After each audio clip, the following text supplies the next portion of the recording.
तो आप देख रहे हैं सीधी तस्वीरें इस वक्त भुवनेश्वर से, जहां पर प्रधानमंत्री नरेंद्र मोदी पहुंचे हुए हैं रोड शो करने के लिए। और अपने आप में आज के दिन की अगर बात की जाए तो प्रधानमंत्री तेलंगाना और महाराष्ट्र में थे और उसके बाद उन्होंने वहां पर 3 चुनावी रैलियों को संबोधित किया और अब शाम में भुवनेश्वर पहुंचे हैं। और हम जानते हैं उड़ीसा में विधानसभा चुनाव भी होने और ऐसे में ये बेहद महत्वपूर्ण है। और प्रधानमंत्री अब जब उड़ीसा पहुंचे हैं तो ऐसे में 2 दिन का उनका दौरा है। आज रात्रि विश्राम भी प्रधानमंत्री उड़ीसा में ही करेंगे और कल उड़ीसा में वो 3 जनसभाओं को संबोधित भी करेंगे। तो अपने आप में बहुत कुछ दांव पे है उड़ीसा में, जहां पे लोकसभा सीटों की बात की जाए, साथ ही साथ राज्य विधानसभा के चुनाव भी उड़ीसा में होने हैं और अपने आप में बेहद महत्वपूर्ण। और उड़ीसा की अगर बात की जाए तो चौथे दौर में यहाँ पर वोटिंग होनी है और ऐसे में कल यहाँ पर प्रचार शाम को थम जाएगा। उससे पहले प्रधानमंत्री का धुआंधार प्रचार की ये तस्वीरें और ये बड़ी संख्या में लोग पहुंचे हुए हैं भुवनेश्वर में प्रधानमंत्री नरेंद्र मोदी को देखने के लिए। जनपद से वाणी विहार चौक तक करीब 2.5 किलोमीटर की दूरी प्रधानमंत्री रोड शो के माध्यम से तय करेंगे। हजारों लाखों की संख्या में लोगों के वहां पहुंचकर प्रधानमंत्री को देखने की जानकारी भी अपने आप में सामने निकल के आ रही है। और प्रधानमंत्री कल कंधमाल, बालांगीर और बरगढ़ में 3 विजय संकल्प रैलियों को संबोधित करेंगे। सड़क के दोनों ओर बड़ी संख्या में लोग मौजूद हैं। बीजेपी के झंडे उनके हाथों में, सभी के हाथ में मोबाइल, क्योंकि इस तस्वीरों को कैद करने की उत्सुकता नजर आ रही है। विशेष गाड़ी पे एक तरीके से प्रधानमंत्री मौजूद हैं, उनके साथ में राज्य के तमाम बड़े नेता भी साथ में मौजूद हैं जो कि रोड शो का शिरकत कर रहे हैं। और प्रधानमंत्री के साथ में हम देख सकते हैं, क्योंकि उड़ीसा की अगर बात की जाए तो पिछले आम चुनावों में उड़ीसा में लगातार बीजेपी का प्रदर्शन बेहतर होता रहा है, लेकिन और बेहतर करने के लिए, राज्य की सियासत में और जमीनी पकड़ को मजबूत करने के लिए प्रधानमंत्री खुद बीजेपी और एनडीए की ओर से, ये देखिए पुष्प वर्षा साफ तौर से दिखाई पड़ी प्रधानमंत्री के स्वागत के लिए। किस प्रकार से पलक पावड़े बिछाए बैठे हुए लोग हैं, पुष्प वर्षा कर रहे हैं। और कई इस पूरे 2.5 किलोमीटर के इस रोड शो में कई ऐसे मंच भी तैयार किए गए हैं जहां पर विशेष तौर पर उड़ीसा की सांस्कृतिक धरोहर और विरासत को एक तरीके से वहां पर उसका प्रदर्शन किया जा रहा है। बड़ी संख्या में बीजेपी के लोग और आम लोग पहुंचे हुए हैं प्रधानमंत्री की एक झलक को देखने के लिए। प्रधानमंत्री का यह पूरा काफिला यहां से गुजरता हुआ और सड़क के दोनों किनारों पर हजारों की संख्या में, या कहा जाए कुछ लाख लोग के पहुंचने की जानकारी अपने आप में मिल रही है। और अपने आप में हमारे सहयोगी आशुतोष मिश्रा जुड़ गए हैं जो कि भुवनेश्वर से हमारे साथ इस वक्त मौजूद हैं। आशुतोष, अगर बात की जाए तो इस रोड शो की खासियत क्या है? लगभग 2.5 किलोमीटर का सफर प्रधानमंत्री तय करने वाले हैं। कौन कौन सी मुख्य जगहें होंगी और कितनी बड़ी संख्या में लोग पहुंचे हैं? आशुतोष, बहुत बड़ी संख्या में लोग प्रधानमंत्री का स्वागत कर रहे हैं और जिस रास्ते पे ये रोड शो हो रहा है, ये भुवनेश्वर का मुख्य मार्ग है, राजधानी का सबसे बड़ा मुख्य मार्ग, जिसको राजपथ कहते हैं, राजपथ जनपथ कहते हैं। जनपथ पर ये रोड शो हो रहा है और ये करीब 2.5 किलोमीटर का रास्ता है। सड़क के दोनों ओर लोग बड़े उत्साह के साथ जमा हुए हैं। प्रधानमंत्री पर फूलों की वर्षा कर रहे हैं, उनके कटआउट जगह जगह लगे हुए हैं और दूसरे सांस्कृतिक चिन्ह जो है उड़ीसा के वो लगे हुए हैं। प्रधानमंत्री लोग हाथ हिला के लोगों का अभिवादन कर रहे हैं, लोगों का अभिवादन स्वीकार कर रहे हैं। लोगों में बहुत उत्साह है। लोग जो है 6 बजे से ही, करीब 6 बजे के पास से ही, उनको मालूम था कि प्रधानमंत्री 8 साढ़े 8 बजे के आसपास आएंगे, लेकिन 6 बजे से ही जनपद पे भीड़ जमनी शुरू हो गई थी। पूरा वो जो 2.5 किलोमीटर का रास्ता जो है, 2.5 किलोमीटर का रास्ता, इसके दोनों तरफ लोग जमा हुए थे। और जैसे जैसे प्रधानमंत्री के पहुंचने की सूचना लोगों के पास आने लगी या पहुंचने लगी, वैसे वैसे भीड़ बढ़ती गई। अभी भीड़ एकदम सैलाब उमड़ा हुआ है। प्रधानमंत्री का चारों तरफ से स्वागत हो रहा है। बहुत ही उत्साह है लोगों। बिल्कुल आशुतोष, आप जो बात का जिक्र कर रहे हैं, जनपद से वाणी विहार चौक तक करीब 2.5 किलोमीटर का ये रास्ता, जहां पर बड़ी संख्या में लोग प्रधानमंत्री को देखने के लिए पहुंचे हैं। और ऐसे में 10 से ज्यादा ऐसे स्थान हैं जहां पर बड़े बड़े आइकन्स लगाए गए हैं और एक तरीके से कह सकते हैं मंच बनाए गए हैं। और इस पूरे रास्ते पर बड़ी संख्या में न सिर्फ लोग मौजूद हैं, बल्कि उड़ीसा की सांस्कृतिक विरासत और धरोहर का एक तरीके से प्रदर्शित भी किया जा रहा है। बीएमसी कार्यालय हो या आईडीबीआई स्क्वायर हो, रूपाली चौराहा हो, सत्यनगर, जैसे तमाम जो प्रसिद्ध रास्ते बीच में पड़ेंगे, वहां पर एक कला को स्थापित करते हैं। और ये जो दृश्य आप देख रहे हैं यहाँ पे, पारंपरिक एक तरीके से नृत्य कह लीजिए या एक तरीके से पूरी जो विरासत है उड़ीसा की, वो यहाँ पे दिखाई पड़ रही है। और जो राज्य के बड़े आइकन्स हैं उनको भी प्रदर्शित किया जा रहा है। आशुतोष, हम तस्वीरों में देख पा रहे हैं, आप भी इस बात को देख पा रहे होंगे। और ये जो तस्वीर इस वक्त हम देख रहे हैं, जहाँ पे पारंपरिक वेशभूषा में राज्य की विरासत को प्रदर्शित करते हुए लोग, ये भी अपने आप में हमारी एक भारत श्रेष्ठ भारत की धरोहर को साफ तौर से दिखाता है आशुतोष। बिल्कुल बिल्कुल, भारत की धरोहर, उड़ीसा की सांस्कृतिक धरोहर जो है, इतना ही नहीं, वो जो चिन्ह लगाए गए हैं, कटआउट लगाए गए हैं जो कि सांस्कृतिक विरासत को दिखाते हैं, वो तो अपनी जगह। महिलाएं जो उनके स्वागत के लिए इकट्ठा हुई हैं, महिलाएं बड़ी संख्या में, वो पारंपरिक साड़ी पहने हुए हैं, कई संबलपुरी साड़ी पहने हुए हैं और दूसरी साड़ियां जो है या दूसरी वेशभूषा जो है, जो पारंपरिक वेशभूषा है, उस वेशभूषा में मौजूद है उनका स्वागत करने के लिए। और एक जगह तो मैंने देखा कि एक चित्रकार जो है, प्रधानमंत्री का चित्र जो है, उनका पोर्ट्रेट बना रहे थे। तो लोगों में बहुत ही उत्साह है और उड़ीसा की सांस्कृतिक विरासत जो है, उड़ीसा की विरासत, वो प्रधानमंत्री को दिखाई जाए, वो लोगों के सामने प्रदर्शित की जाए और उसको दिखाकर प्रधानमंत्री का स्वागत किया जाए, इसके लिए भरपूर तैयारी है। बिल्कुल, एक भरपूर तैयारी इन तस्वीरों के माध्यम से भी दिखाई पड़ रही है, जब प्रधानमंत्री का पूरा काफिला रोड शो के माध्यम से लोगों के हुजूम के बीच से गुजरता हुआ। लोग उत्साहित हैं, प्रफुल्लित हैं इस बात को कि प्रधानमंत्री खुद उनके बीच से होकर गुजर रहे हैं और प्रधानमंत्री जन समर्थन जुटा रहे हैं। और ऐसे में उड़ीसा में जब लोकसभा के चुनाव के साथ साथ विधानसभा चुनाव हो रहे हैं, तो ऐसे में आज और कल का दिन बेहद महत्वपूर्ण, क्योंकि कल शाम प्रचार थम जाएगा उड़ीसा में। उससे पहले जनता के बीच में पहुंचकर जन समर्थन हासिल करना, यह दिखाता है कि कैसे बहुत प्रचार में तरीके से जान फूंकते हुए जमीन पर उतरकर उड़ीसा में प्रधानमंत्री मोदी, और जिस बात का जिक्र हमारे सहयोगी आशुतोष मिश्रा कर रहे थे, भुवनेश्वर में वो मौजूद है। उन्होंने कहा कि वो लगातार देख रहे हैं कि बड़ी संख्या में लोग पारंपरिक वेशभूषा में पहुंचे हुए हैं। बहुत से जगह ऐसे आइकन्स के पोस्टर्स लगाए गए हैं, मंच सजाए गए हैं जहां पर लोग पारंपरिक वेशभूषा में पहुंचे हैं। तो लोक नृत्य और वाद्य जो यंत्र है उनका भी एक तरीके से एक प्रदर्शन देखने को मिलेगा आशुतोष, क्योंकि जो जानकारी निकल के आ रही थी उसमें आपने महिलाओं का भी जिक्र किया। तो महिलाएं जो पारंपरिक वेशभूषा में पहुंची हैं, पशापाला जो एक पारंपरिक साड़ी की एक विधा एक तरीके से कहलाती है, इस प्रकार की जो और परंपरागत वेशभूषा है उसमें सज धर कर महिलाएं पहुंची है। तो ये भी अपने आप में एक उत्साह आम लोगों का दिखाता है कि आज एक मौका है अपने उड़ीसा को, एक संस्कृति को दुनिया के सामने प्रस्तुत करने का। आशुतोष बिल्कुल बिल्कुल, वो पसापल्ली साड़ी जो आप कह रहे हैं वो बहुत मशहूर साड़ी है, यहाँ के लोग हाथ से बुनते हैं और खास तौर पे ये जो पश्चिमी उड़ीसा के जो बुनकर हैं वो ऐसी साड़ियाँ तैयार करते हैं। ये साड़ियाँ देश विदेश में मशहूर हैं और ये उड़ीसा की जो सांस्कृतिक धरोहर है इसका प्रतीक है, एक प्रतीक है। तो ये वो इसको पहन के स्वागत किया जा रहा है प्रधानमंत्री। महिलाएं बड़ी संख्या में, इसको मैंने देखा कि वो पहने हुए हैं और बहुत जगह आप जिन वाद्य यंत्रों का आपने जिक्र किया, कई जगह मैंने देखा कि जो पारंपरिक वाद्य यंत्र हैं जैसे नगाड़े वगैरह हो वो भी मैंने देखे।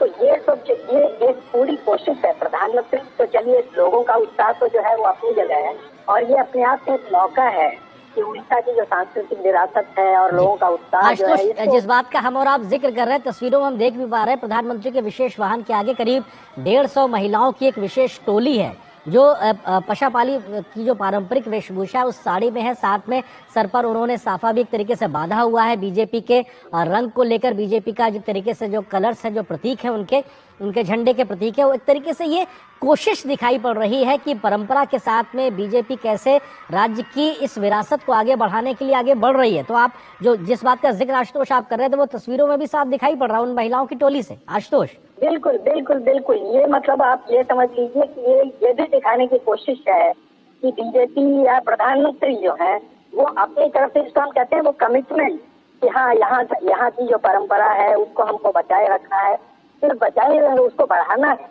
और उसको दुनिया को दिखाना है, दुनिया के सामने प्रदर्शित करना है। आपको याद होगा जब G20 का सम्मेलन हो रहा था दिल्ली में, तो वहाँ कोणार्क चक्र रखा गया था, कोणार्क चक्र रखा गया था जो कि पूरे ओडिशा की सांस्कृतिक विरासत का एक खास प्रतीक है।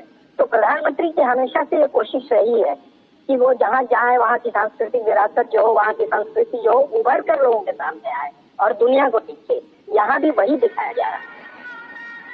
बिल्कुल, यहाँ पर भी वो दिखाई पड़ रहा है और अपने आप में उस परंपरा को आगे बढ़ाते हुए बड़ी संख्या में लोग पहुंचे हुए हैं। इसमें पुरुष हैं, महिलाएं हैं, युवा हैं, बच्चे भी हैं। मोबाइल के साथ में तस्वीरों को कैद कर लेने की एक ललक, उत्सुकता साफ तौर से दिखाई पड़ रही है लोगों में, क्योंकि प्रधानमंत्री को लेकर देश भर में बहुत बड़ा एक आकर्षण है उनके व्यक्तित्व को लेकर। जिस तरह से बीते 10 वर्षों में देश को वो आगे लेकर गए हैं, तो हर कोई उनकी एक झलक पाने के लिए तत्पर नजर आता है। उस व्यक्ति ने जिसने दुनिया के मंच पर भारत के मान सम्मान को आगे बढ़ाया है, ऐसे में उस व्यक्ति के साथ अपनी एक तस्वीर हो या उनको देखने का मौका हो, कोई भी छोड़ना नहीं चाहता। और इस वक्त प्रधानमंत्री की मौजूदगी भुवनेश्वर में है। रोड शो के माध्यम से करीब 2.5 किलोमीटर का सफर वो तय करेंगे और हजारों की संख्या में लोग सड़क के किनारे अलग अलग जगहों पे मौजूद हैं। बीजेपी के झंडे नजर आ रहे हैं, जन समर्थन के लिए वो पहुंचे हुए हैं। आशुतोष, प्रधानमंत्री के साथ उनके इस विशेष वाहन पर और कौन कौन मौजूद है, जरा उसका भी जिक्र कर दीजिए। प्रधानमंत्री के साथ देखिए, बीजेपी के यहाँ राज्य के जितने भी शीर्षस्थ नेता हैं, वो मैंने राज्य के जितने शीर्षस्थ नेता हैं वो सारे के सारे मौजूद है। यहाँ के कैंडिडेट जो है वो मौजूद, तो ये सारे लोग, इनमें से अधिकांश लोग गए हुए थे वहाँ प्रधानमंत्री की अगवानी करने एयरपोर्ट से। वहाँ जहाँ प्रधानमंत्री आए वहाँ उन्होंने स्वागत किया, उनको साथ में ले आए। तो इस समय सारे के सारे लोग, जिनको आप शीर्षस्थ नेतृत्व जो है बीजेपी का, वो वहाँ मौजूद है और प्रधानमंत्री का स्वागत प्रधानमंत्री के साथ चल रहे हैं। और लोगों में उत्साह इतना है कि इस समय नेतृत्व जो है, मतलब वो भी इस समय दरकिनार हो गया है। इस समय सारा फोकस जो है सबका, वो लोग हो चाहे जो भी, सबका प्रधानमंत्री पर है। जो आपने आज जैसा आपने कहा, तो बहुत से लोग ऐसे मतलब फोटो लेने की कोशिश कर रहे हैं। प्रधानमंत्री के प्रति उनका प्रेम जो है, उनका उत्साह जो है, वो उमड़ कर सामने आ रहा है, वो दिख रहा है। जैसा आपने कहा कि मतलब उनके मन में एक छवि है प्रधानमंत्री की कि ये वो प्रधानमंत्री है जो देश को इतना आगे लेकर गए, जिन्होंने विदेशों में भारत की छवि को इतना आगे बढ़ाया। ये सारी चीजें लोगों के दिमाग में इतनी बैठी है। मैंने जैसा आपसे कहा कि 6 बजे से लोग इंतजार कर रहे थे कि कब प्रधानमंत्री पहुंचेंगे, कब प्रधानमंत्री पहुंचेंगे। और जब उन्होंने उनको अपने सामने पाया है, तो उनका उत्साह जो है, उनके उत्साह का पारावार नहीं है, वो हर सीमा पार है। जी आशुतोष, क्योंकि आप भुवनेश्वर में मौजूद हैं, सामान्य तौर पर क्या इस सड़क पर या इस पूरे इलाके में इतनी गहमा गहमी भीड़ भाड़ या रहती है, या प्रधानमंत्री के आकर्षण को लेकर उनके प्रति लोगों का जो एक चुंबकत्व, एक तरीके से कह सकते हैं उनके व्यक्तित्व को लेकर, वो एक बड़ी वजह है कि आज हजारों हजार की संख्या में लोग पहुंचे हुए प्रधानमंत्री को देखने के लिए? बिल्कुल सही आपने कहा। आमतौर पर इतनी भीड़ इस सड़क पर जब तक कि कोई उत्सव ही ना हो, ऐसी भीड़ देखने को नहीं मिलती। लेकिन आज वास्तव में उत्सव का माहौल है। प्रधानमंत्री मौजूद है, प्रधानमंत्री आए हुए, इसलिए उनको देखने के लिए ही ये ऐसी भीड़ यहाँ उमड़ी हुई है। अदरवाइज ऐसी भीड़ आमतौर पर देखने को यहाँ नहीं मिलती। ये विहंगम दृश्य आशुतोष आप भी देख रहे हो कि किस तरीके से विहंगम दृश्य दिखाई पड़ रहा है। बड़ी संख्या में लोग प्रधानमंत्री के साथ भी चल रहे हैं और सड़क के दोनों ओर भी लोग मौजूद हैं। और जिस बात का आप जिक्र कर रहे हैं, क्योंकि आशुतोष ये भी समझना जरूरी है, देश भर में तो देश का चुनाव हो ही रहा है, लेकिन कुछ राज्यों में विधानसभा चुनाव भी है। ऐसे में उड़ीसा भी उनमें से एक है जहां पे एक लोकसभा चुनाव के साथ साथ विधानसभा का चुनाव हो रहा है। तो एक उत्सुकता डबल हो सकती है। लोकतंत्र के पर्व को लेकर लोगों में उत्साह डबल है। उस सब चीजों को आप कैसे देख रहे हैं, जरा उसके बारे में भी बताइए। बिल्कुल सही आपने कहा। उड़ीसा उन कुछ प्रदेशों में से है जहाँ लोकसभा और विधानसभा के चुनाव एक साथ हो रहे हैं। सच्चाई ये, पिछली बार भी विधानसभा और लोकसभा के चुनाव उड़ीसा में एक साथ हुए थे। तो उड़ीसा का महत्व देश के उन कुछ राज्यों में से है जहाँ दोनों चुनाव हो रहे हैं। इसलिए यहाँ लोकतंत्र का ये जो पर्व है, इसका महत्व कहीं और ज्यादा बढ़ गया है। और सारे दल जो इस चुनाव में शिरकत कर रहे हैं, भाग ले रहे हैं, उनके लिए भी इस राज्य का महत्व जो है बहुत। प्रधानमंत्री लाइक करते होंगे, वो जानते हो कि उनकी पार्टी के दूसरे नेता भी जानते हैं। तो वास्तव और इस समय मतलब उड़ीसा में जो वातावरण है, मैं तो काफी जगह मैंने घूमा फिरा है, मैंने देखा है, क्योंकि ये दो तरह के दो चुनाव एक साथ हो रहे हैं। और लेकिन चुनाव में अगर इश्यूज को आप देखें, मामलों मुद्दों को देखें, तो वो विधानसभा का चुनाव हो चाहे लोकसभा का चुनाव हो, मुद्दे प्राय एक जैसे। और सबसे बड़ा मुद्दा है प्रधानमंत्री की इमेज, प्रधानमंत्री की छवि। तो आपने एकदम सही कहा कि क्योंकि यहाँ विधानसभा लोकसभा का चुनाव एक साथ हो रहा है, इसलिए इस राज्य के लिए या देश में इस राज्य का महत्व दूसरे राज्यों से कहीं अधिक है। और इसीलिए आज ये जो उत्साह देख रहे हैं या लोगों की भीड़ जो देख रहे हैं, एक वजह ये भी है।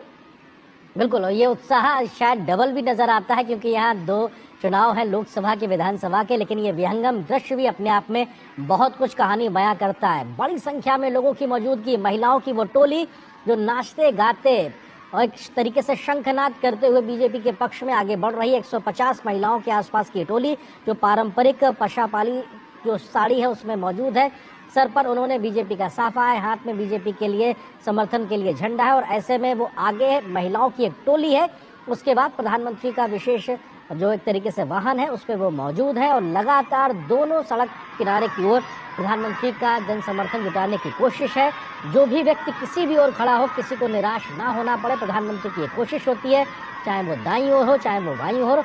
कई बार लोग सड़क के किनारे बने हुए, चाहे वो व्यावसायिक प्रतिष्ठान हो या फिर घर हो, उनकी छतों पे, छज्जों पर, बालकनी में होते हैं, उनकी ओर भी प्रधानमंत्री सीधे तौर से मुखातिब होते हैं।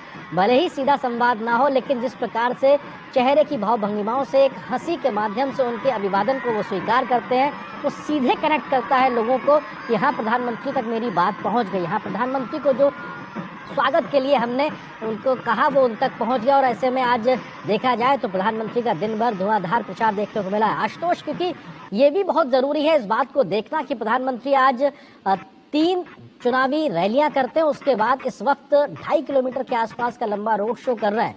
उनकी ये ऊर्जा, इसको लेकर भी आमतौर पर हमने देखा है जन सामान्य में चर्चा रहती है।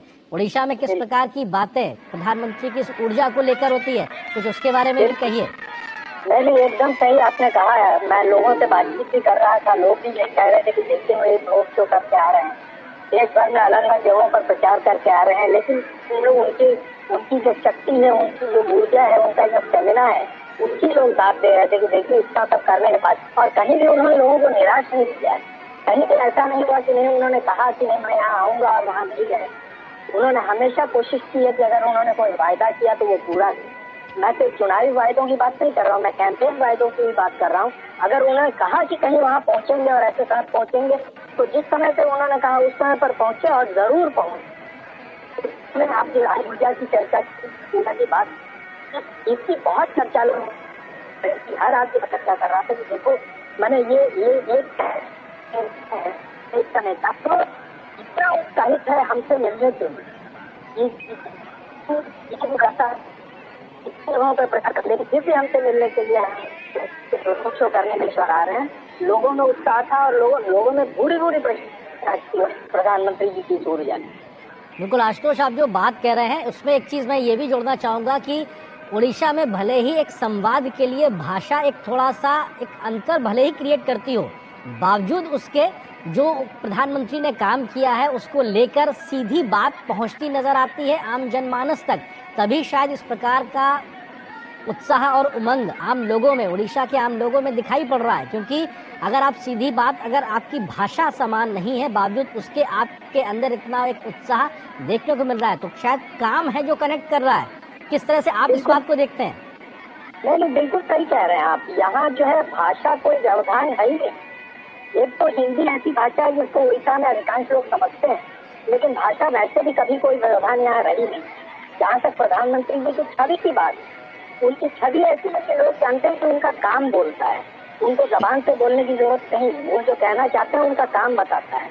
और यहाँ जैसा रोड शो में आप देख रहे हैं, जैसा आपने एकदम सही कहा कि लोगों से सीधा संवाद उनका हो पाए या नहीं पाए, उसकी भाव भंगिमा, उनका लोगों का अभिवादन करने का उनका तरीका जो है वो इतना अच्छा है कि लोगों के अपने आप वो कर उनका फर्क जो अपने आप हो जाता है।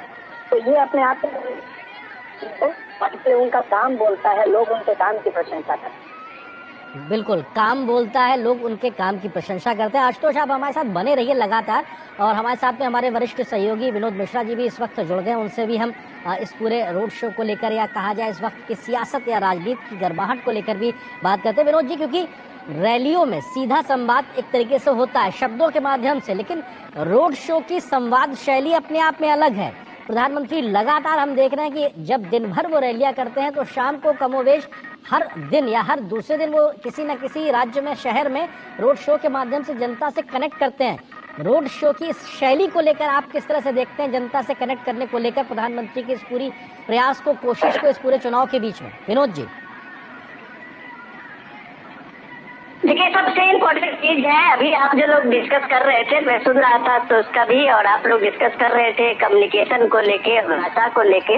हमें ये जानना जरूरी है कि इस देश में प्राइम मिनिस्टर मोदी इस दौर के सबसे बड़े कम्युनिकेटर है, और जिसको अगर कम्युनिकेटर कहते हैं तो लैंग्वेज क्या है। आपको रोकना चाहूंगा, तस्वीर जो इस वक्त आ रही है उस पर लिखा हुआ है abrogation of article 370 and 35A, यानी कि जम्मू कश्मीर से 370 और 35A का हटना उसका एक मंच बना हुआ है। कश्मीर की पारंपरिक वेशभूषा में महिलाएं और बच्चे नृत्य कर रहे हैं भुवनेश्वर की सड़क पे। ये भी अपने आप में एक बड़ा संदेश है। विनोद जी, डेफिनेटली। और ये आप देखेंगे कि ऐसे इस रोड शो के 2 किलोमीटर के रोड शो में ऐसे कई मंच वहाँ के लोकल आर्टिस्ट और लोकल लोगों ने लगाया है जो देश के सबसे बड़े ज्वलंत मुद्दे थे, और उसको प्राइम मिनिस्टर मोदी के 10 साल की टेन्योर में उन सारे मुद्दे को एड्रेस किया गया है। ऐसे कई नजारे इस रोड शो में चलते हुए आपको मिलेंगे। लेकिन सबसे इम्पोर्टेंट चीज जब हम लोग आज डिस्कस कर रहे थे तो ये बात समझने की जरूरत है कि प्राइम मिनिस्टर मोदी इस देश के सबसे बड़े कम्युनिकेटर है, जिनका संवाद पूरब से लेकर पश्चिम और उत्तर से दक्षिण, इसमें भाषा का कोई ऐसा ये नहीं है कभी बाधा जो प्राइम मिनिस्टर को कम्युनिकेशन करने में कभी दिक्कत हुई हो। इसलिए मैं कह रहा हूँ कि जब एक बड़ा कम्युनिकेटर होता है, जब वो दिल से किसी के लिए बात करता है, तो चाहे तमिलनाडु में प्राइम मिनिस्टर का आप रोड शो देखें, या कन्याकुमारी में आप रोड शो देखें, या कर्नाटक में आप रोड शो देखें, या केरल में आप रोड शो देखें, या फिर नॉर्थ ईस्ट के किसी तरह में आप रोड शो देखें, या हिमाचल में रोड शो देखें, प्राइम मिनिस्टर का करने हम लोगों से एक जैसा ही होता है। तो कहते हैं दिल का संवाद। ये दिल से संवाद का मतलब ये होता है कि जनता का एक भरोसा, एक विश्वास का संवाद। और जब एक विश्वास के संवाद की बात आप करते हैं तो आप ये देखिए, उड़ीसा में भगवान जगन्नाथ की ये नगरी है। ये जब भगवान जगन्नाथ की वो धरती है जो प्राइम मिनिस्टर मोदी के लिए वो सबसे एक प्रमुख तीर्थ स्थलों में से एक है उड़ीसा।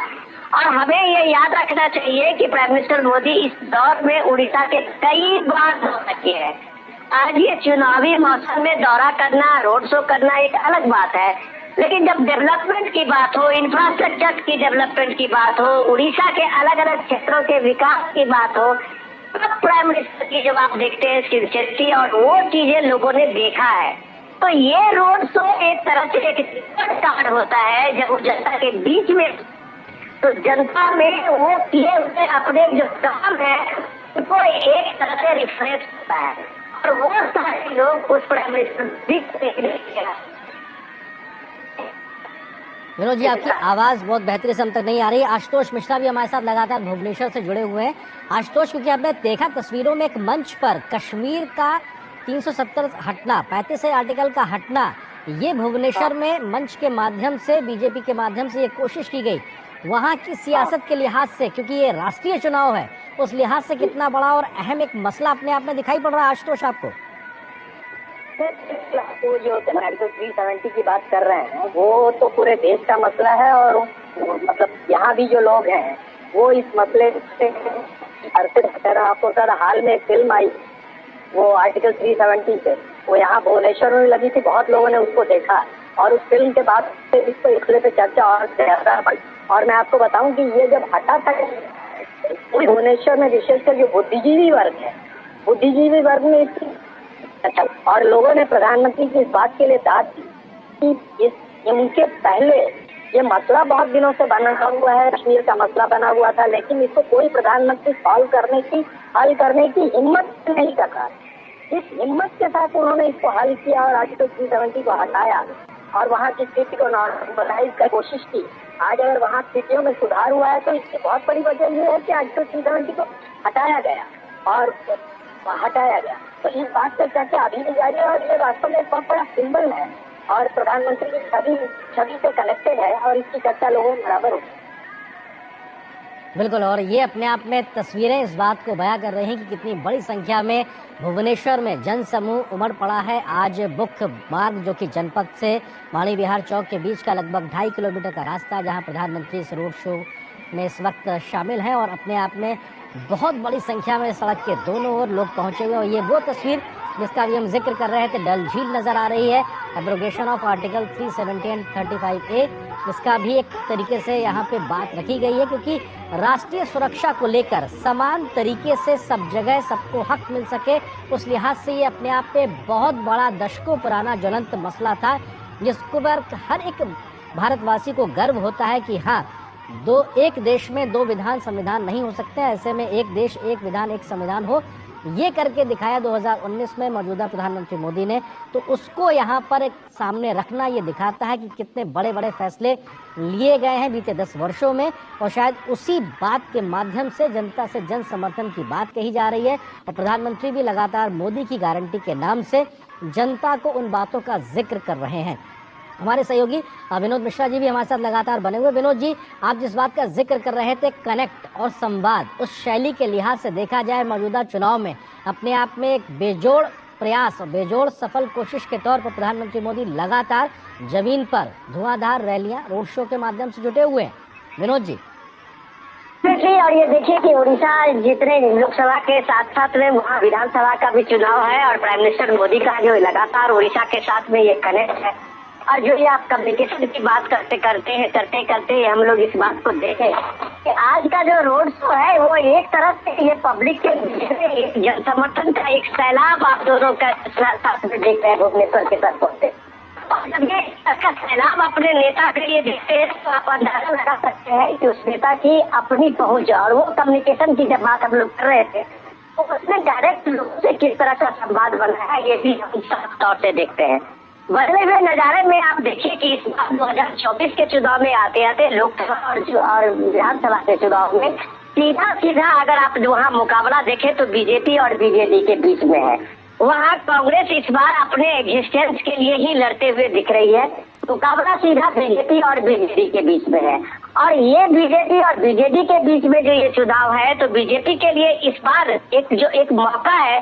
नवीन पटनायक जो 5 बार के मुख्यमंत्री है, वो शायद अपने 6वें बार के लिए एक रिकॉर्ड तो बना सकते हैं, लेकिन हेल्थ वाइज उनको पब्लिक मीटिंग में पब्लिक के साथ संवाद बनाने में उनकी भूमिका लगातार कम होती जा रही है। यही बात है कि मोदी के प्रति जो लोगों का आकर्षण बढ़ा है एज ए नेशनल लीडर और एक रीजनल लीडर के रूप में जब आप क्षेत्र में देखते हैं और उस क्षेत्र में जो लोगों का आकर्षण बढ़ता है तो उड़ीसा के लोग मोदी को वैसे ही अपना एक बड़ा लीडर उड़ीसा का भी मानते हैं और केंद्र की भूमिका भी वो देश के सबसे बड़े प्रधानमंत्री मानते हैं। क्योंकि अभी एक नेशन वाइड में आप अगर देखिए तो पूरे देश में एक राष्ट्रीय नेतृत्व के रूप में एक ब्लैंक सा है नरेंद्र मोदी के अगेंस्ट में, तो वो एक लोगों को छवि हमेशा नरेंद्र मोदी ही सामने में आता है। और ये बात उड़ीसा के लोग जब से नवीन पटनायक आम लोगों के मिलने जुलने और कम्युनिकेशन से लेके और पब्लिक सभाओं और रैलियों से लगभग कटते जा रहे हैं या उनका स्वास्थ्य उस तरह से परमिट नहीं कर रहा है, तो डेफिनेटली उस स्पेस को नरेंद्र मोदी के और बीजेपी के उस लगातार जनसंपर्क अभियान ने उस चीज को भरा है। तो आप इस चीज को देखिए कि पिछली बार का जो इलेक्शन था लोकसभा का इलेक्शन में आप 21 के सीट में बीजेपी शायद, अगर मैं गलत नहीं हूँ तो शायद 9 सीटें बीजेपी ने जीती थी। और वहाँ का विधानसभा के असेंबली का इलेक्शन जो हुआ था उस समय में बीजेपी नंबर 2 की पार्टी थी। तो ये कह सकते हैं कि बीजेपी जो लगातार 5 टेन्योर का 5 दशक उसका जो एक नवीन पटनायक का ये रहा है उसका एंटी इनकम्बेंसी के साथ साथ एक मजबूत लीडरशिप का जो नरेंद्र मोदी का सामने में दिखता है, ये बहुत कुछ कहता है इस भव्य रैली में और लोगों की इस बड़ी भीड़ में। और ये जब भव्य रैली में आप आर्टिकल 370 का एब्रोगेशन देखते हैं और इस तरह के जब आप मंच तैयार देखते हैं तो डेफिनेटली वो वहाँ के लोग एक मजबूत शख्सियत, एक मजबूत नेतृत्व की छवि जो अपने दिमाग में रखा है वो बड़े फैसले के कारण रखा है। और इसलिए उड़ीसा में ये उम्मीद जगी है कि उड़ीसा में एक जो फैसले मजबूत फैसले लेने वाला अगर मोदी है तो ये डबल इंजन की सरकार अगर केंद्र और स्टेट में बनेगी तो डेफिनेटली उड़ीसा का कायाकल्प होगा। और यही विश्वास के साथ ये 2 किलोमीटर का जो लंबा सफर है उसमें आप अलग अलग तरह के ये मंच सजे हुए दिख रहे हैं।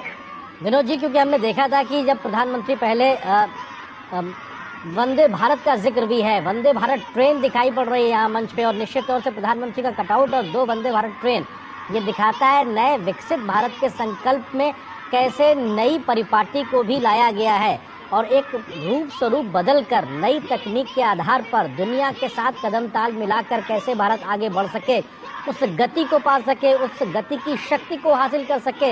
इसीलिए गति शक्ति के माध्यम से जो नई व्यवस्थाएं हैं उसमें भारत तेज गति से आगे बढ़ रहा है और इसीलिए वंदे भारत ट्रेन का एक तरीके से मंच पे दिखाया गया कि कैसे आज देश को वंदे भारत के नेटवर्क के माध्यम से जोड़ा गया है। विनोद जी, क्योंकि ये बहुत ज़रूरी है जो 10 साल का काम है शायद वो एक तरीके से दिखाया जा रहा है। यहाँ पे तमाम अलग अलग मंच के माध्यम से 21 कमल खिलाने, ये एक बड़ी चुनौती के तौर पर कहा जा सकता है बीजेपी के लिए उड़ीसा में। तो वहाँ साथ ही साथ 147 सदस्यों वाली विधानसभा का चुनाव भी है। ऐसे में कल 3 रैलियां हैं। क्या बड़ी बात है प्रधानमंत्री मोदी की गारंटी के तौर पर रख सकते हैं? क्योंकि हमने देखा जब पहले उड़ीसा पहुंचे थे तो उन्होंने कहा था कि अगर हमारी सरकार बनती है तो 5 वर्षों में राज्य को नंबर 1 बना देंगे। उड़ीसा को संसाधनों की कमी नहीं है, बस नियत के साथ आगे बढ़ना, डायरेक्शन देने की जरूरत है, जो कि बीजेपी करके दिखाएगी। विनोद जी, देखिए भाई, ये बात हमें समझनी पड़ेगी कि ये जितने आप एक डेवलपमेंट के प्रोजेक्शन और यहाँ पे जो कटआउट देखते हैं और इस तरह के मंच सजे हुए देखते हैं, डेफिनेटली बीजेपी का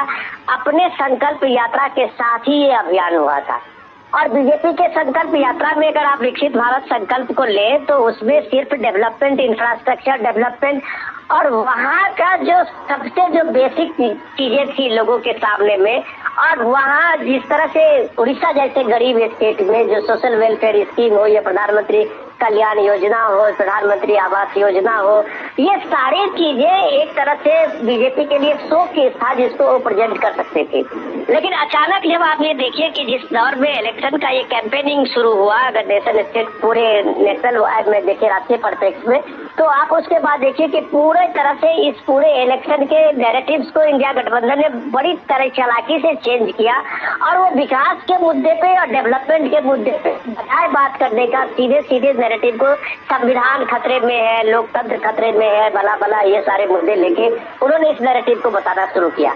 क्योंकि उनका ये इंटेंशन था कि जो पब्लिक अगर देश के दुनिया के किसी भी डेमोक्रेटिक कंट्री में, मुझे लगता है कि आज नरेंद्र मोदी या पहला प्राइम मिनिस्टर होंगे जो तीसरी बार लोगों के बीच में खड़े हैं और इतना बड़ा समर्थन, इतनी बड़ी जो जनसंपर्क का अभियान पीएम ने अभी पूरे देश में ये किया हुआ है, चाहे वो तमिलनाडु हो, चाहे वो केरल हो, चाहे वो आप झारखंड के स्टेट में चले जाइए, आप बिहार चले जाइए, यूपी चले जाइए, मध्य प्रदेश चले जाइए, राजस्थान चले जाइए, ये रोड शो का ये नजारा और ये उभरती और ललकती भीड़ आप सब जगह एक ही जैसा देखेंगे।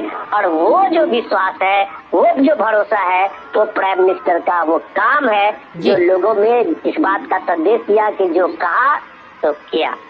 बिल्कुल, हमारे सहयोगी आशुतोष मिश्रा भी हमारे साथ में भुवनेश्वर से जुड़े हुए। आशुतोष, क्योंकि विरासत भी, विकास भी इस संकल्प या कहा जाए इस मंत्र के साथ में हमने देखा लगातार प्रधानमंत्री अपने काम को आगे रखते हैं और किस तरीके से लोगों से कनेक्ट करते हैं, और वही आज हमको दिखाई पड़ रहा है। चाहे पारंपरिक वेशभूषा हो, चाहे परंपरागत नृत्य हो, परंपरागत वाद्य यंत्र हो, उन सबको भी प्रदर्शित किया गया है। तो साथ ही साथ कैसे उनका एक रिपोर्ट कार्ड बीते 10 वर्षों का प्रधानमंत्री के तौर पर रहा है, उसके बड़े फैसले और विकसित हो रहे भारत के तमाम चीज़ों को साफ तौर से प्रदर्शित किया गया है। आप किस तरह से इस बात को भुवनेश्वर उड़ीसा में बैठ के देख रहे हैं कि जहां पर विरासत के साथ विकास भी, परंपरा के साथ कैसे तकनीक को जोड़ा जाए, उस दिशा में आगे बढ़ता हुआ भारत दिखाई पड़ रहा है। जनमानस के मन में इस बात को लेकर क्या कुछ बातें हैं?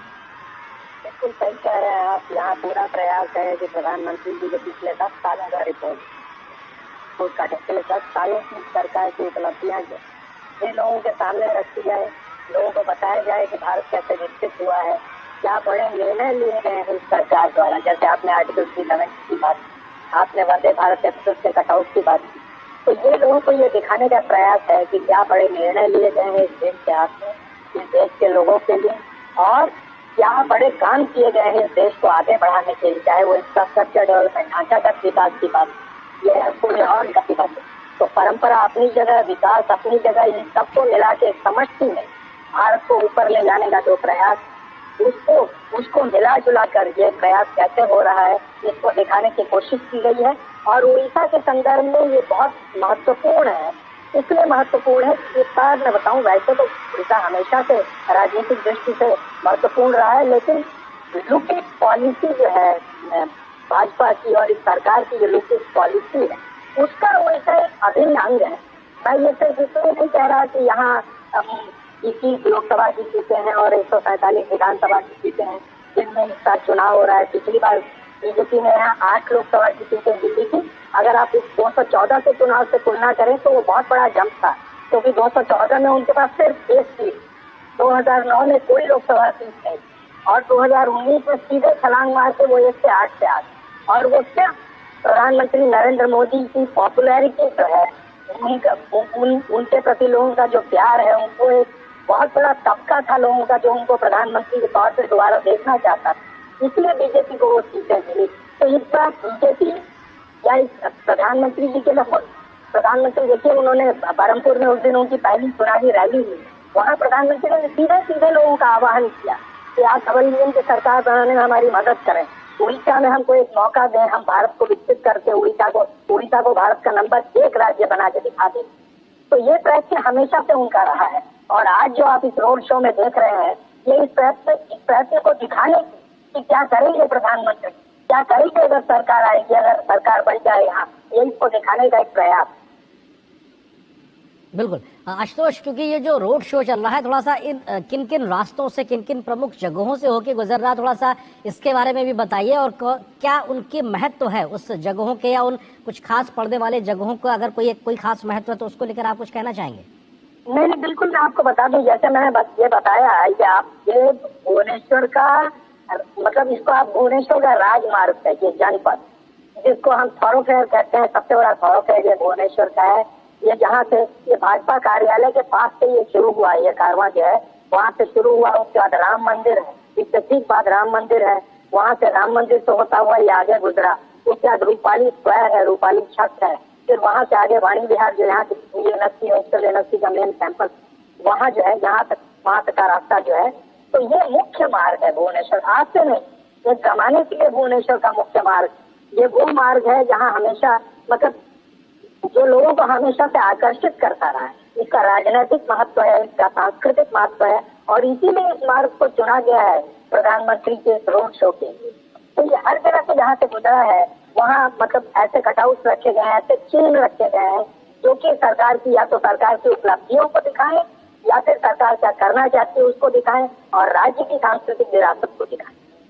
बिल्कुल, विनोद मिश्रा जी भी हमारे साथ लगातार बने हुए। विनोद जी, किस तरह से आप इस बात को देखते हैं कि विरासत भी, विकास भी और जनपद का जिक्र आशुतोष कर रहे हैं, तो जनता के इस पथ से, कर्तव्य पथ का जो मार्ग प्रधानमंत्री ने चुना है, देश के लिए कैसे अमृतकाल में आगे बढ़ना है, विकसित भारत के संकल्प को आगे बढ़ाना है, 2047 की बात करते हैं, 24/7 काम करते हैं, इन तमाम बातों को आप इस मौजूदा तस्वीरों में किस तरीके से देख रहे हैं आप?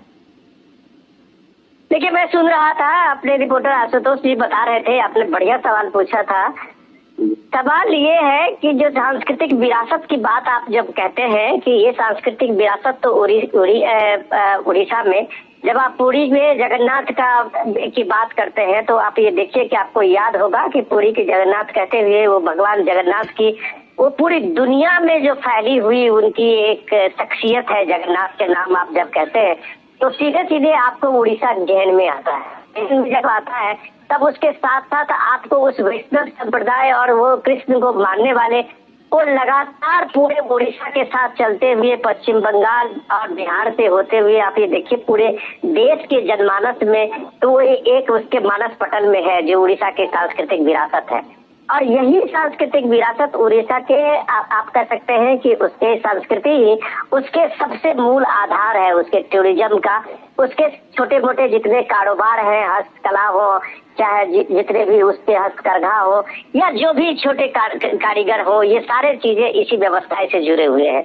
तो ये देखिए कि कितना कमाल की चीज है कि एक बार रथ यात्रा का साथ में पूरे दुनिया का आकर्षण उड़ीसा में होता है और उसका उस सांस्कृतिक विरासत का डेवलपमेंट नहीं होता है, तब आप कह सकते हैं कि भारत को अपने विरासत पर गर्व करना अगर किसी ने सिखाया है तो नरेंद्र मोदी ने सिखाया है। जो सांस्कृतिक विरासत की बात जब आप कहते हैं कि आपके रामलला विराजमान के एक प्राण प्रतिष्ठा में आप देखिए किस तरह की सियासत पूरे देश में हुई थी। साल का लंबा संघर्ष के बाद ये रामलला विराजमान अयोध्या के मंदिर में उनका ये 22 जनवरी को प्राण प्रतिष्ठा हुई थी।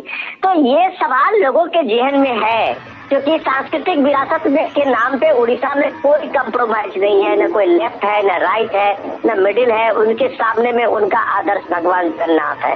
तो ये राम मंदिर निर्माण के बाद उड़ीसा में एक स्वतः स्फूर्त एक चेतना भी बनी है। आप थोड़ी दूर इसी में चलते हुए जाएंगे इस रोड शो में, तो आपको कहीं भव्य रामलला के का मंदिर का भी आपको कहीं न कहीं दिखाई देगा। कि ये सांस्कृतिक चेतना का जो एक आप कह सकते हैं पुनर्जागरण का ये दौर है, उसकी प्रतिध्वनि आपको उड़ीसा में ज्यादा दिखाई देगी। क्योंकि स्वच्छ भारत अभियान में और प्राइम मिनिस्टर के जल जीवन मिशन के साथ में जो हर घर नल का जल पहुंचाने के मिशन में उड़ीसा ने बेहतरीन काम किया है। और उस बेहतरीन काम में जो सांस्कृतिक स्थल है, जो महत्वपूर्ण तीर्थ स्थल है, उसको सजाया संवारा गया है, उसका एक तरह से पुनरुद्धार हुआ है। तो आज उड़ीसा के लोग चाहे अपने चैतन्य महाप्रभु के वो परंपरा के मानते हो, रामदेव के परंपरा को मानते हो, रामानंद की परंपरा को मानने वाले लोग हो, और इसी परंपरा को चलते हुए पूरी दुनिया में अपनी पहचान बनाई हो, आज उड़ीसा को अपनी पहचान पे गर्व होने लगा है। आज उड़ीसा को अपनी सांस्कृतिक विरासत पे गर्व होने लगा है। तो इस झांकी में, इस रोड शो में और प्राइम मिनिस्टर को अभिभाषण करते हुए जो अगर आप लोगों की ललक देख रहे हैं, ये उत्सुकता देख रहे हैं, तो वो एक सांस्कृतिक चेतना भी है, वो एक गौरव भी है जो इस दौर में प्राइम मिनिस्टर मोदी ने एहसास कराया है। ये सांस्कृतिक चेतना और सांस्कृतिक गौरव जो है वो उड़ीसा की पूंजी है। लेकिन इस देश की जो ये राजनीतिक व्यवस्था थी, शायद इसको कभी भी समझ नहीं पाई।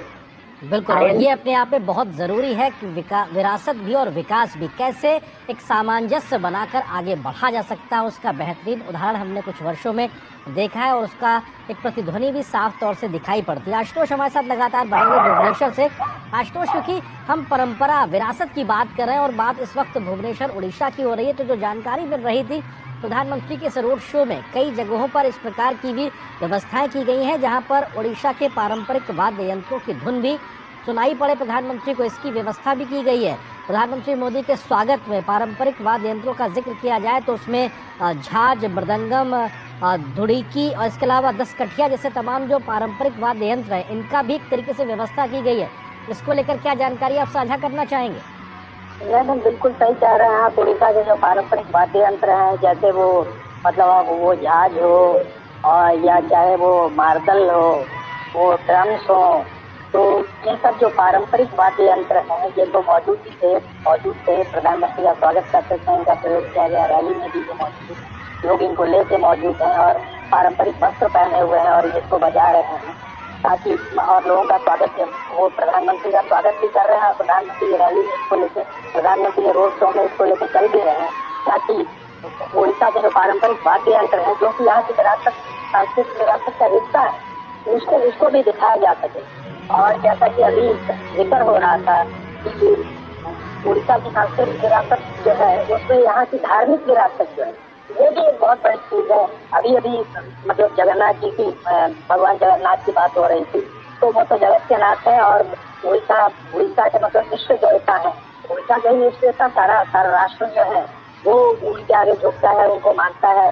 तो वो सारे राष्ट्र के देवता है, उड़ीसा के देवता है। और जगन्नाथ मंदिर जो है पुरी का, जिसको प्रधानमंत्री सारे लोग जो है जिनके मन में उसके लिए बहुत बड़ी श्रद्धा है, उसको अभी हाल में ही उसका काफी विकास किया गया है। हेरिटेज कॉरिडोर उसके आसपास बनाया गया है और उसके बाद से वहाँ लगातार जो है श्रद्धालुओं की संख्या वहाँ लगातार बढ़ रही है। तो ये सब जो है सांस्कृतिक विरासत से, उड़ीसा की सांस्कृतिक विरासत से जुड़ी हुई चीजें हैं। और ये जो प्रधानमंत्री का रोड शो है, कहा आपने एकदम सही कहा कि विरासत भी, विकास भी, ये दोनों चीजें जो है एक साथ दिखाने की कोशिश हो रही है। एक तरफ पारंपरिक वाद्य यंत्र है, वो मार्दल हो, झांझ हो, ड्रम्स हो, दूसरे या पारंपरिक पोशाक हो, जब जैसे महिलाएं जो आप बंदी की बात की आपने, वो हो, और दूसरी तरफ धार्मिक विरासत, ये सब एक साथ दिखाने की कोशिश हो रही है। और विकास इस देश का कैसे हो रहा है, वो धार्मिक क्षेत्र में विकास हो, सांस्कृतिक विकास हो या ढांचागत विकास हो, इसको दिखाने के लिए एक समन्वित विकास जो है, बिल्कुल इंटीग्रेटेड डेवलपमेंट जो है, जिसको दिखाने की कोशिश। बिल्कुल, और वो अपने आप में साफ तौर से दिखाई भी पड़ रहा है कि किस प्रकार से लोगों के साथ में संवाद और किस प्रकार से एक जुड़ाव साफ तौर से दिखाई पड़ता है और बड़ी संख्या में प्रधानमंत्री को देखने के लिए लोगों का हुजूम पहुंचा हुआ इस वक्त भुवनेश्वर की सड़कों पर, जब प्रधानमंत्री करीब 2.5 किलोमीटर के आसपास का रोड शो कर रहे हैं। जनपद से वाणी विहार चौक तक ये दूरी वो प्रधानमंत्री तय कर रहे हैं और सड़क के दोनों ओर हजारों की संख्या में लोगों की मौजूदगी है। उत्साह के साथ सैकड़ों की संख्या में प्रधानमंत्री के वाहन के आगे महिलाएं चल रही हैं पारंपरिक वेशभूषा में, वो इस वक्त मौजूद हैं और ये अपने आप में दिखाता है कि प्रधानमंत्री के स्वागत और उनके सत्कार के लिए फूलों की वर्षा की जा रही है। हमारे सहयोगी विनोद मिश्रा जी हमारे साथ लगातार जुड़े हुए। विनोद जी, इस बात को किस तरीके से समझा जाए, क्योंकि प्रधानमंत्री लगातार कहते हैं क्षेत्रीय अस्मिता, क्षेत्रीय पहचान को समाहित करते हुए राष्ट्रीय हित के साथ कैसे आगे बढ़ा जाए, उस बैलेंस को बनाने की जो एक अप्रोच प्रधानमंत्री की तमाम नीतियों में, संवाद में या कार्यों में या लोगों के साथ जुड़ने में या नीतियों को आगे बढ़ाने में दिखाई पड़ती, उसका एक सामंजस्य को आप कैसे देखते हैं, जहां पर क्षेत्रीय अस्मिता, उनकी पहचान को समाहित करके राष्ट्रीय हित को आगे बढ़ाने की बात होती है? विनोद जी। जी राजेंद्र, मैं यही चीज कह रहा था, आपने बहुत बढ़िया सवाल किया। उसके साथ आप ये देखिए कि एक हर डिस्ट्रिक्ट का जब आप कहते हैं कि वन डिस्ट्रिक्ट वन प्रोडक्ट में, तो उसके साथ में आप देखिए कि उड़ीसा ही एक ऐसा राज्य है जहाँ पे आप वन डिस्ट्रिक्ट वन प्रोडक्ट में आप देखें कि हस्तशिल्प से जुड़े हुए, हस्तकरघा से जुड़े हुए इतने जबरदस्त वहाँ की कलाकारी है। और उस कलाकारी को अगर एक राष्ट्रीय मानक के रूप में, राष्ट्रीय किसी पे चीज को लाया गया है, तो आप कह सकते हैं एक बड़ी कोशिश हुई है इस तरीके पे। लेकिन अब मैं इन सारी चीजों से, जब हम ये सांस्कृतिक और विरासत की चर्चा करते हुए अगर हम थोड़ा सा हम लोग इसके राजनीतिक पृष्ठभूमि में जाके, तो आप ये देखिए कि उड़ीसा की में जो जनता के बीच में आप ये जो स्वतः स्फूर्त ललक देख रहे हैं, उसके पीछे एक कारण ये भी है कि लगातार आप देखिए सन 2000 से लेके अब तक वहाँ नवीन पटनायक चीफ मिनिस्टर रहे हैं और बीजू जनता दल का कोई भी अभी तक कोई मुकाबला इस तरह से चैलेंज देते हुए उड़ीसा में नहीं दिख रहा था। पिछले 5 चुनाव में आपने चाहे असेंबली या पार्लियामेंट में आप चुनाव में देखे कि जिस तरह से वहाँ बीजू जनता दल के और खासकर के नवीन पटनायक की जो छवि उभरी थी, उस छवि के साथ में कांग्रेस तो एक तरह से वहाँ गायब सी होती गई, लेकिन बीजेपी मजबूती से अपने को वहाँ पे अपनी भूमिका के लिए तैयार रही और इस भूमिका को बनाते बनाते बीजेपी ने एक बड़ा नेटवर्क पूरे उड़ीसा में खड़ा किया है और वो जो नेटवर्क है वो उसको वहाँ के विरासत से मिला है। ये विरासत की बात में जब कहते हैं तो आप ये देखिए कि किस तरह से उड़ीसा में काम करते हुए, वहाँ चाहे स्कूल आदिवासी इलाकों में काम करते हुए के साथ में, एकलव्य विद्यालय के साथ में, या ऐसे ढेरों ऐसे प्रोजेक्ट है जिस प्रोजेक्ट में काम करते हुए उड़ीसा में बीजेपी ने अपने माध्यम से उसको एक लोगों के बीच में सामाजिक कार्य करते हुए जगह बनाई। तो ये इम्पोर्टेंट है, जब आप समाज के बीच में जाते हैं, समाज के साथ संवाद बनाते हैं, समाज के दुख सुख में उसके सामने में होते हैं, तो डेफिनेटली वो आपको कभी न कभी राजनीति में पे करता है। अब जब सीधे सीधे आप हम इसको परामर्श तो नहीं कर सकते हैं, लेकिन नवीन पटनायक जो 2019 में जिस स्फूर्ति से और जिस मजबूती से लड़ते थे, वो शायद 2024 में उनका नजारा नहीं है। अभी आप बीजू जनता दल के देखिए कई कद्दावर लीडर, तो बीजू जनता दल के एक लीडर आप कह सकते हैं कि वो रहे हुए थे, या वो एक तरह से स्टील बॉडी थे बीजू जनता दल के लिए, वो सारे लोग बीजू जनता दल को छोड़ते हुए बीजेपी में शामिल हो गए हैं।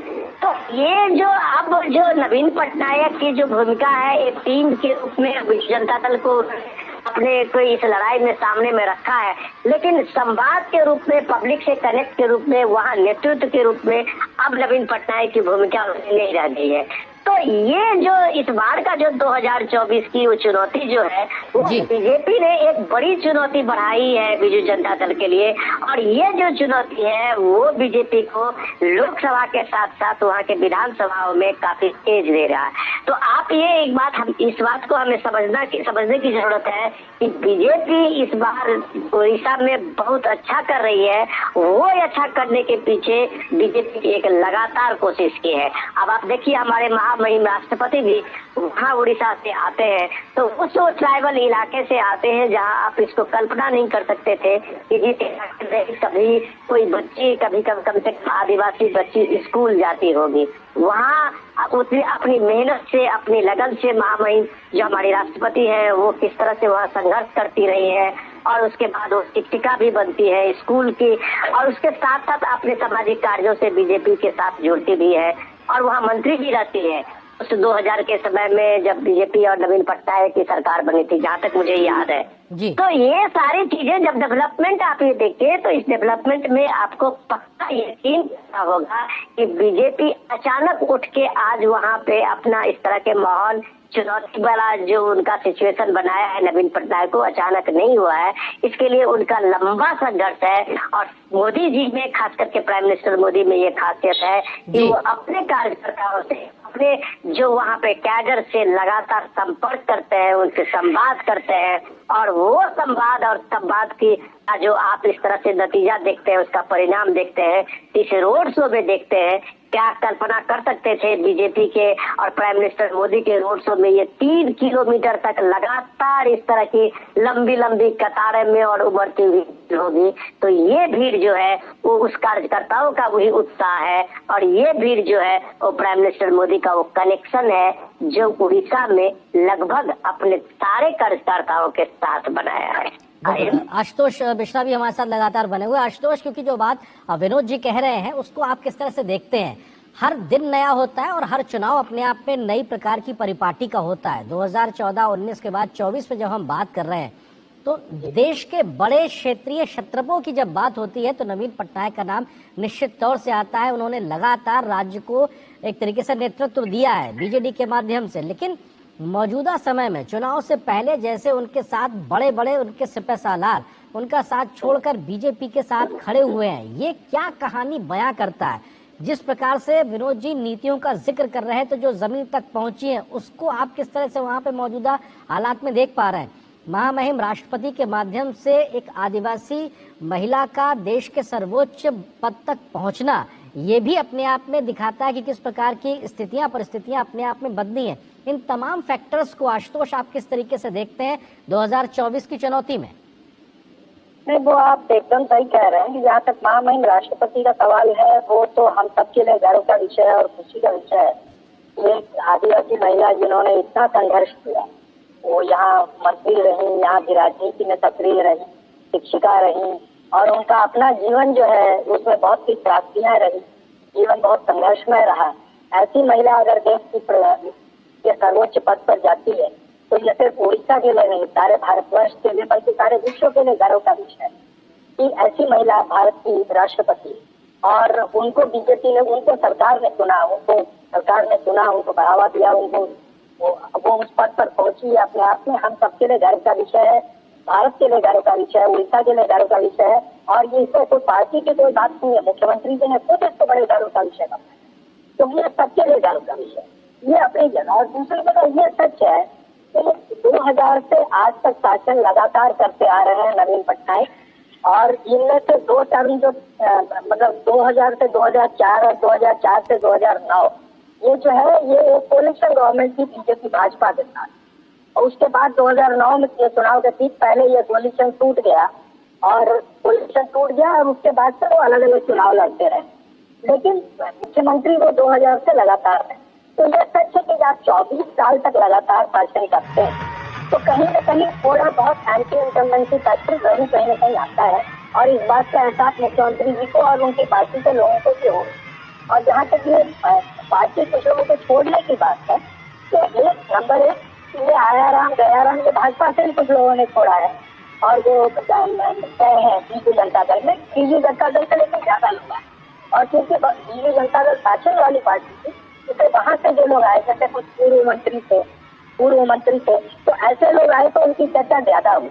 लेकिन ये अपने आप में सच है कि पिछले चुनाव में इस किस्म का दृश्य देखने को नहीं मिला था, तो इस बार इससे एक इंप्रेशन पैदा हुआ है कि शायद कहीं न कहीं कोई घबराहट है या एंटी इनकम्बेंसी ज्यादा बढ़ी हुई है। वो तो वाकई स्थिति क्या है ये लोग चुनाव का नतीजा आएगा तब सामने आएगा, लेकिन ये अपने आप से सच है कि इस बार कांटे की लड़ाई है।